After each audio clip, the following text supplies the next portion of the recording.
with Men's Vogue magazine, and we're here with Tom Papadopoulos, the owner of Autosport Designs in Huntington Station, New York, out on Long Island. And we've got something a little unusual and special here today. What's this car? Quite unusual. An Alfa TZ1, which had a great history at Le Mans and Nürburgring, Tour de France, and actually after its seasons with the Alfa Romeo Racing Team went away into storage and was only unearthed 3 years ago in virtually original condition. I know this is an extremely rare Alfa racer. I understand number 3 of only 117 ever made. Yeah, it's quite rare. It was a factory race car, ran all the proper and prestigious events, including Le Mans. After its tenure with Alfa Romeo, it actually went into storage with an Alfa mechanic that worked for the factory, and it was only unearthed 3 years ago.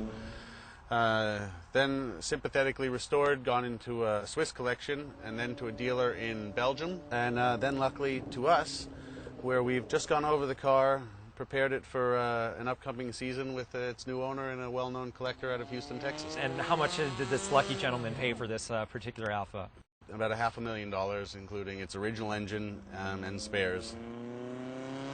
What design of this car? What is it about Alfas? What separates them from a Jaguar or another car? I think it's just typically Italian, and it's got a lot of character. About the only English car that can quite equal it is an E-Type Jag. The shape of these cars is just so stretched, and it's got that like Monica Bellucci voluptuous shape. Well, certainly does. You know, it's been touted as a baby GTO Ferrari. And people called Alfas the poor man's Ferrari at one time? It was a common man's sports car. So what would this baby go straight out on a track? Faster than most people would like to go. 130, 135 miles an hour? More.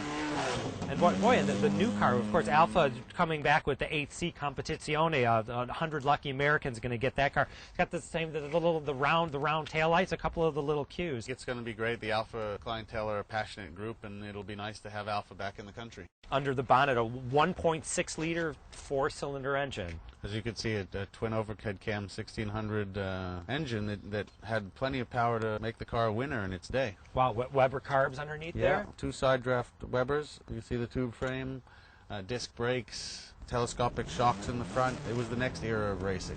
And only about 160 horsepower, but yet only about 1,600 pounds. Yeah, power to weight was everything. Gotcha. And these wheels, 15-inch, these are the kind of the tires and wheels that the car would race on? Yeah, I mean, it was the new generation of sports cars. I mean, gone were the wire wheels of the past of the 50s, and you were heading into, as I said, a new era. Well, it's a beautiful machine. What kind of reaction do you get to this when you come screaming down the road here in Long Island? Well, it'll turn heads. It's quite a cool little car, and it's quite loud.